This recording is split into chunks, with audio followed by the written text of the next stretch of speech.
Buletin Didik 12 September bersama saya Zaiti Zubir. Assalamualaikum dan salam sejahtera. Kementerian Pendidikan KPM akan memastikan reka bentuk sekolah yang sedang dan akan dibina mengambil kira konsep pembangunan kondusif dan selamat.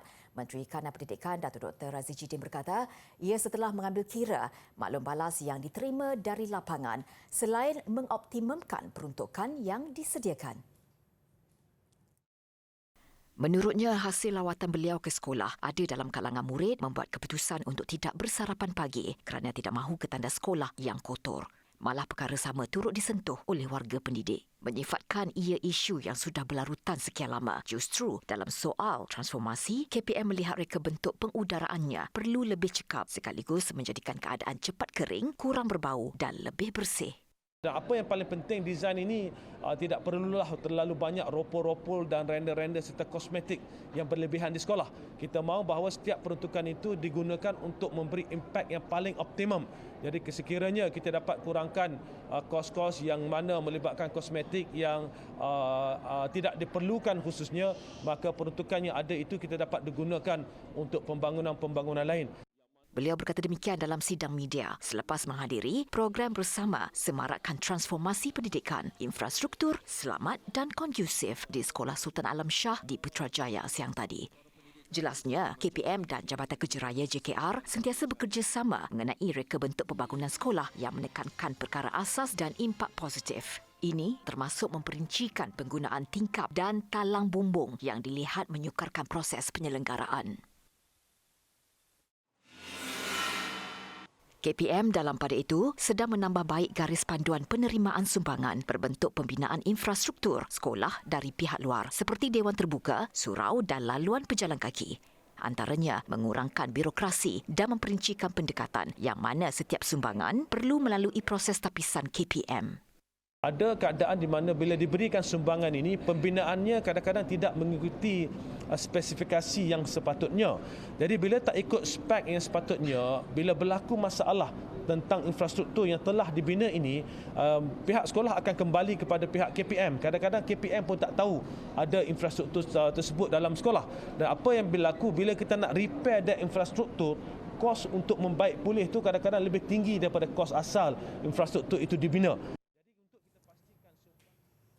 Dalam perkembangan berkaitan, Datuk Dr. Razi memaklumkan 30% daripada 2,000 sekolah di seluruh negara telah selesai menjalani proses memindah milik tanah.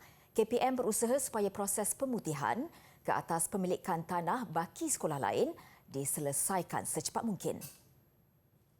Apa yang berlaku, ada keadaan di mana, sebagai contoh ya, bayaran telah dibuat pada tahun 1980-an. I got the figure. I asked them yang mana tak selesai. Ada bayaran sekolah ni, tanah ni dah selesai tahun 1980-an tapi gerannya sampai hari ini masih belum dapat. Titlenya masih belum tukar.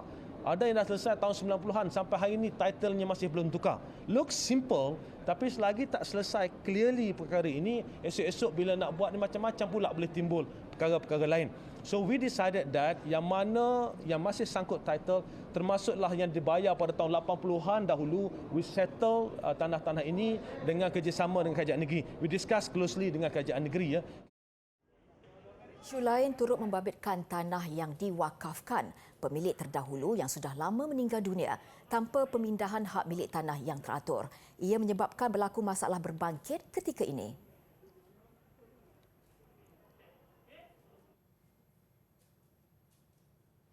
KPM juga sedang memperincikan garis panduan baharu mengenai pemilihan penceramah motivasi dari luar untuk program motivasi anjuran sekolah.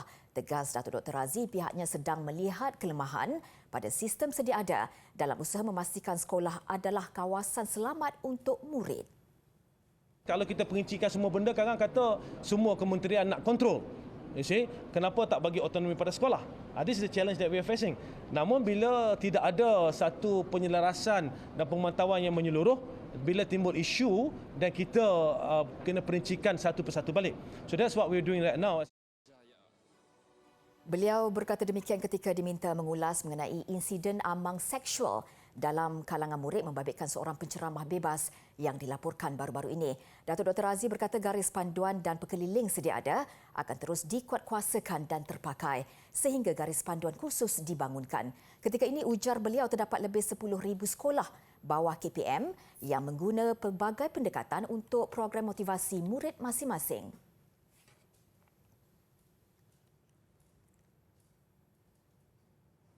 Bagi menarik minat untuk mempelajari subjek bahasa Inggeris, seorang guru dari Sekolah Menengah Kebangsaan Felda Sungai Koyan, Kuala Lipis, Pahang tampil dengan pendekatan kreatif. Zainul Hakim Shazni Zainul Fuad mengajar mata pelajaran itu secara lebih santai di bawah pokok.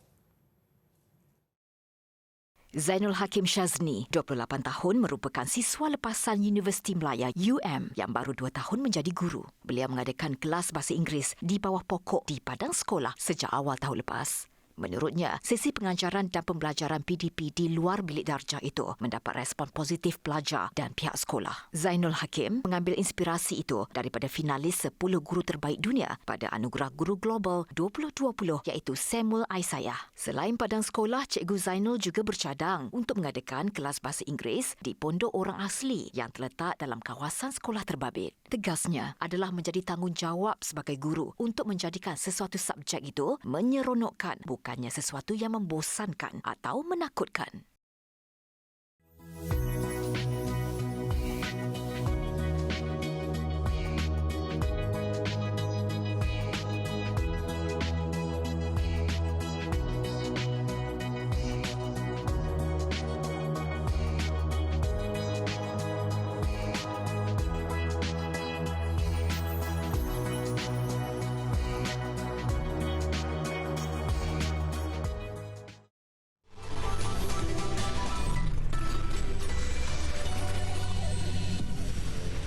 Bersua kembali, kerajaan akan menubuhkan gabungan Pusat Penyelidikan Bioteknologi Malaysia bagi menggerakkan agenda negara dengan lebih berfokus dan berasaskan kekuatan negara.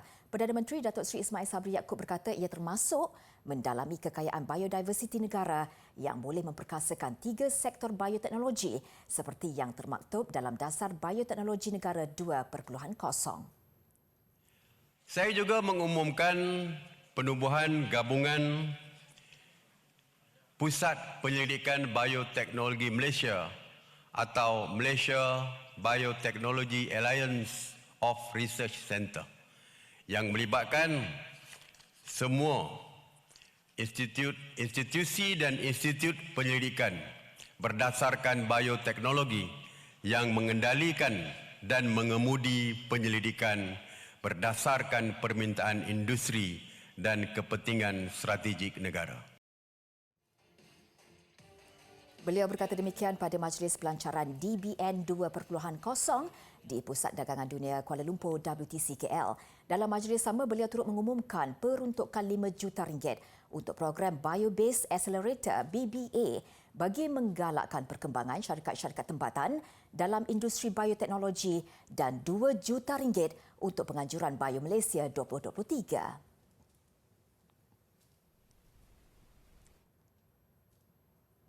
Dalam perkembangan lain, Jawatankuasa Pengurusan Bencana Daerah JPBD seluruh negara diarah diaktifkan segera bagi persediaan untuk menghadapi monsun timur laut. Perdana Menteri berkata peranan Jawatankuasa yang dipengerusikan oleh pegawai daerah di semua lokasi bencana akan diperkasakan. Arahan mengaktifkan segera JPBD dipersetujui dalam mesyuarat Jawatankuasa Pengurusan Bencana Pusat yang dipengerusikan Perdana Menteri. Mesyuarat dihadiri Ketua Setiausaha Negara, Menteri Besar dan Ketua Menteri, Ketua Pengarah Perkhidmatan Awam, Setiausaha Kerajaan Negeri selaku pengerusi Jawatankuasa Pengurusan Bencana Negeri JPBN serta agensi terlibat. Datuk Seri Ismail Sabri berkata JPBD mempunyai fungsi yang penting untuk melaksanakan kerja-kerja menyelamat serta penyampaian bantuan di lokasi bencana. Manakala Agensi Pengurusan Bencana Negara NADMA dan JPBN menyelaras di peringkat pusat serta negeri. Menurut laporan kesiapsiagaan Jabatan Meteorologi, fasa peralihan monsun akan bermula pertengahan September sehingga November.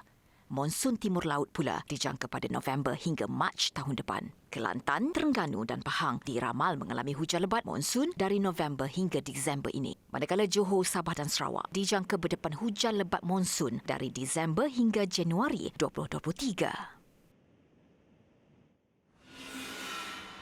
Dalam pada itu, tinjauan yang dilakukan ke perkampungan nelayan Teluk Gong, Pelabuhan Klang siang tadi mendapati penduduk telah bersiap sedia untuk menghadapi sebarang kemungkinan termasuk pecahan ban air dan banjir besar.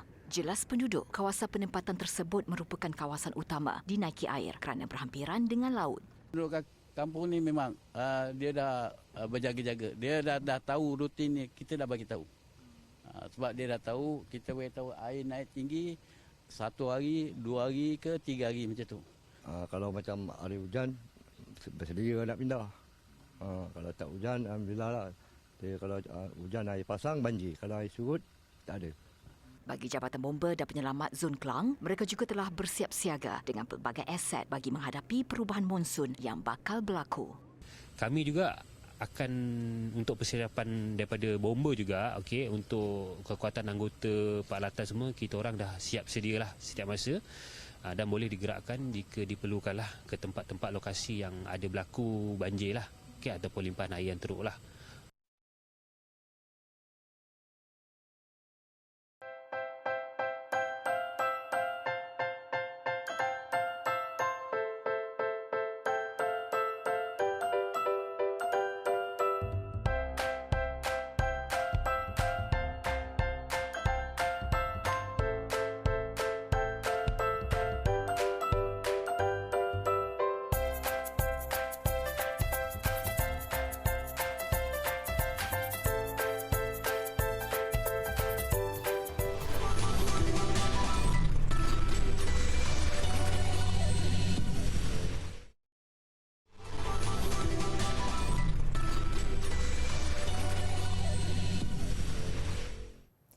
Sebut sahaja kambing, pasti ramai yang mengaitkannya dengan haiwan yang takutkan air.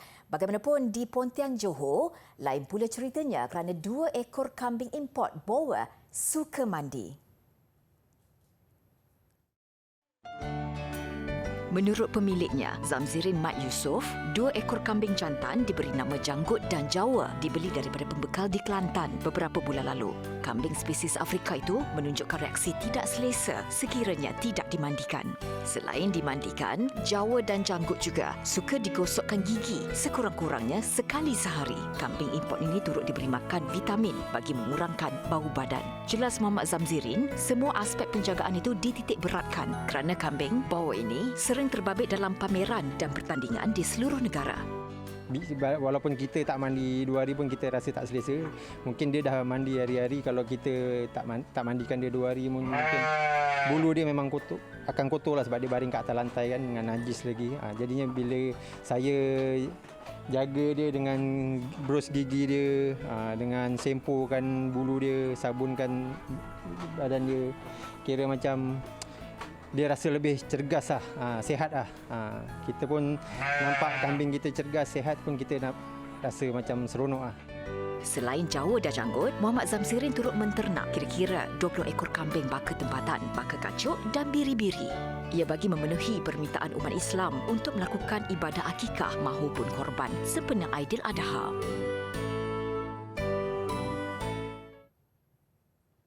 Jualan cenderawasih berkaitan Ratu Elizabeth II melonjak sebaik kemangkatan baginda. Antara yang paling menjadi pilihan cenderawasih dengan perkataan "gone but not forgotten" atau bermaksud pergi tetapi tidak dilupakan. Paling beruntung, kedai cenderawasih Cool Britannia yang terletak di lokasi strategik jalan utama ke Istana Buckingham di London. Menurut pengurus kedai ini, idea untuk menjual cenderawasih Ratu Elizabeth itu muncul daripada pelanggan mereka sendiri. Ia juga susulan permintaan tinggi ke atas cenderawasih berkenaan semasa sambutan Jubli Platinum sempena pemerintahan baginda yang ke-70. Serta sambutan ulang tahun kelahiran baginda yang ke-96 pada Jun lalu. Begitupun untuk cenderawasih mengenang kemangkatan Ratu Elizabeth, hanya beberapa gubahan dihasilkan berikutan masa yang agak suntuk. Ratu Elizabeth II meninggal dunia pada pagi Jumaat lalu. Berikutan sambutannya, Cool Britannia memberi jaminan berikutnya mereka akan memasarkan cenderawasih Raja Baharu Britain, Raja Charles III pula. Satu bahagian bersejarah di Perpustakaan Negara Perancis BNF akan dibuka kembali selepas menjalani kerja-kerja baik pulih selama lebih 10 tahun. Salah satu sebab kerja-kerja restorasi itu dijalankan untuk projek meliputi perpustakaan dan muzium itu adalah bagi menerima kunjungan orang awam. Ia berbeza dengan suatu masa dulu di mana hanya individu tertentu dengan akreditasi dan dokumentasi diberi akses untuk menjejak kaki di sini. Pihak perpustakaan juga mahu mewujudkan muzium yang lebih besar dan universal mengandungi koleksi buku manuskrip serta karya agung kesusasteraan. Ia dianggap salah satu projek terbesar Kementerian Komunikasi dan Budaya Perancis dengan sokongan Kementerian Pendidikan. Tapak berusia 300 tahun ini dijadual dibuka kepada umum 17 September. Batu merupakan bahan semula jadi yang mengandungi kristal, pelbagai mineral yang terbentuk menjadi kotolan pepejal. Kesemua mineral ni tak semestinya terbentuk pada masa yang sama, tetapi proses mula jadi membentuknya menjadi satu kotolan pepejal sekarang, macam sekarang. Okey? 3 jenis batuan yang ada menjadi asas adalah batu sedimen, iaitu batu kapur, batu igneous, batu granit yang biasa kita jumpa di tepi-tepi jalan, dan juga last sekali kita ada batu metamorfik. Yang ini kita panggil batu marmar yang biasa dijadikan jubin.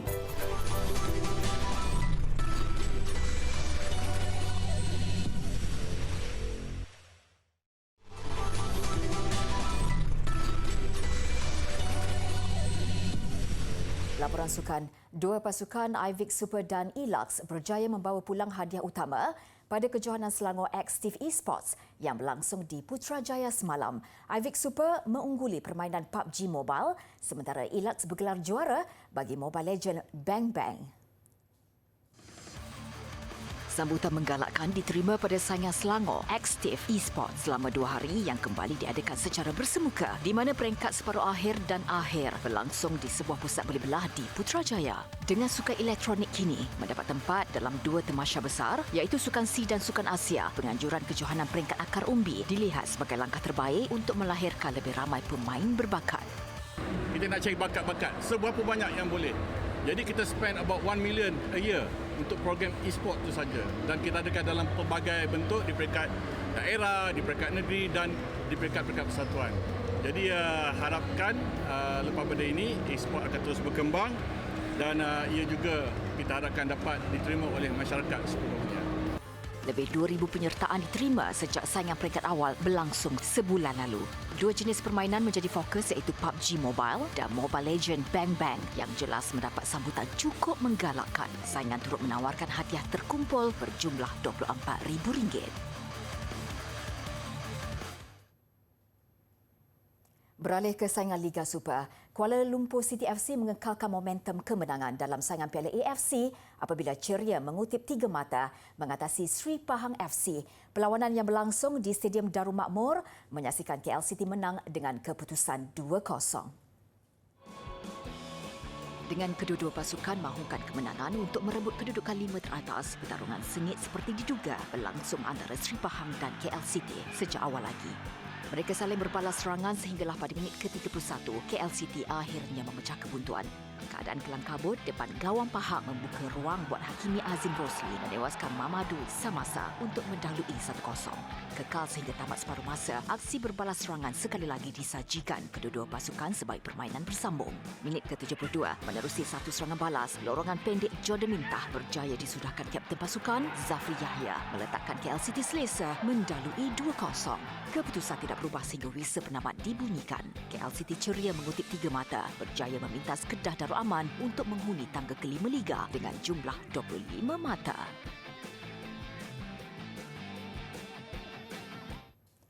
Perlumbaan F1 Grand Prix Itali, pelumba Red Bull Max Verstappen semakin menghampiri gelaran juara keseluruhan selepas meraih kemenangan sulung di Litar Monza. Verstappen kini mengumpul 335 mata, berkelebihan 116 mata berbanding pencabar terdekat Charles Leclerc dari Ferrari dengan perlumbaan hanya berbaki 6 pusingan. Acara dimulakan dengan memberi penghormatan atas kemangkatan Ratu Elizabeth. Seterusnya, tumpuan khususnya terarah kepada pendahulu keseluruhan Max Verstappen yang terpaksa bermula di petak ke-7. Perlumbaan kali ini jelas cukup sengit, namun Verstappen bijak mencari ruang untuk berada di kedudukan ketiga seawal pusingan kedua. Dan pusingan kelima, dia berjaya memintas George Russell dari Mercedes-AMG Petronas untuk membuat perhitungan dengan pencabar utama yang juga pemandu Ferrari, Charles Leclerc. Leclerc lebih banyak menguasai perlumbaan menerusi kelebihan beraksi di laman sendiri, namun kesilapan ketika melakukan hentian pit memakan diri. Kelebihan itu dimanfaat Verstappen untuk berada di kedudukan paling hadapan sebelum safety car masuk mengawal perlumbaan. Segalanya bagai menjadi buat Verstappen sebaik checkered flag dikibarkan, menandakan dia sah menjadi pemenang di litar Monza. Verstappen kini semakin menghampiri gelaran juara dunia buat kali kedua berturut-turut menerusi jumlah 335 mata yang telah dikumpul. Perlumbaan di Singapura pada 2 Oktober nanti berkemungkinan menjadi pentas buatnya menoktahkan pemburuan kejuaraan musim ini. Jago tenis Sepanyol Carlos Alcaraz meraih kejuaraan sulung Grand Slam apabila menjuarai tenis terbuka Amerika Syarikat. Pada perlawanan akhir, Alcaraz mengalahkan pemain Norway, Casper Ruud. Lebih manis, Alcaraz 19 tahun bakal jadi pemain paling muda bergelar pemain nombor 1 dunia. Pertemuan Alcaraz menentang pemain ranking ke-7 dunia dari Norway, Casper Ruud, seperti diduga berlangsung sengit. Alcaraz bermula baik apabila berjaya memenangi set pembukaan 6-4.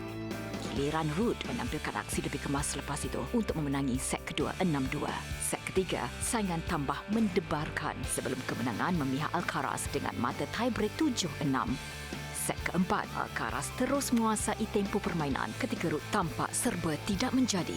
Alcaraz menengkapkan kemenangan dengan keputusan 6-3, menamatkan pertarungan yang berlangsung lebih 3 jam. Selain kejuaraan sulung Grand Slam, Alcaraz bergelar pemain nombor 1 dunia paling muda pada usia 19 tahun sebaik kedudukan ranking dunia dikemas kini.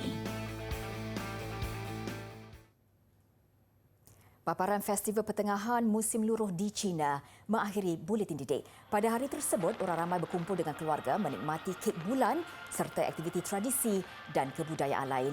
Saya Zaiti Zubir, salam hormat. Kita jumpa lagi.